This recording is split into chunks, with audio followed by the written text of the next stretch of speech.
আমার জীবনটা নষ্ট হয়ে গেল। তুমি কি ভেবেছো আমি তোমাকে স্বামী হিসেবে মেনে নেব? কখনো না, কোনো দিনও না। তুমি আমাকে ভুল তুমি কি ভেবেছো এই বিয়ে আমি নিজের ইচ্ছা করেছি? না, এই বিয়ে আমি পরিবারের চাপে করেছি। আমি তোমার সাথে কোনোদিনও সংসার করবো না। তুমি দিদির সাথে সাথে আমার জীবনটাও শেষ করে দিলে। ঠিক আছে, তুমি কি চাও? মুক্তি, মুক্তি চাই। এই নাও ডিভোর্স পেপার। ঠিক আছে, আমি তোমায় মুক্ত করে দিচ্ছি।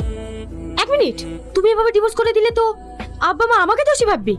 এভাবে নয়। বেশ, ঠিক আছে, একদিন আমি সব ভুল নিজের ঘাড়ে নিয়ে তোমাকে আমি মুক্ত করে দেব। ভয় নেই, তোমাকে আমি স্পর্শ করব।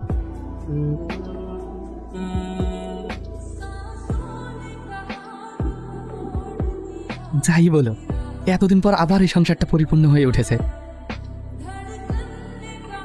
বৌমা, তোমার শরীর খারাপ নাকি? না না, তাহলে এরকম লাগছে কেন তোমার? না না, আমি ঠিক আছি। তুমি কি ভেবেছো এইসব গিফট দিয়ে আমাকে মানিয়ে নেবে? কখনো না। ফুল, চকলেট,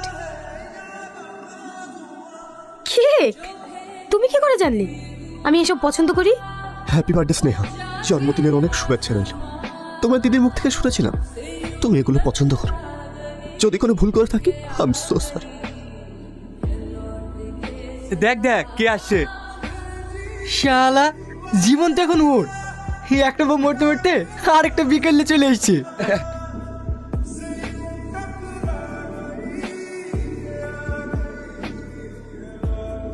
আরে কি করছিস এসব?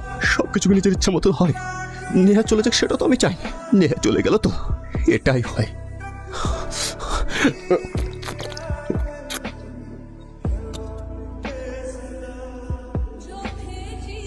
তোমাকে বলেছিলাম না তুমি খুব অল্প দিনে মুক্তি পেয়ে যাবা।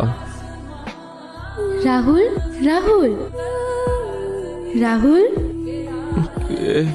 এসো নেহা, এসো, এসো,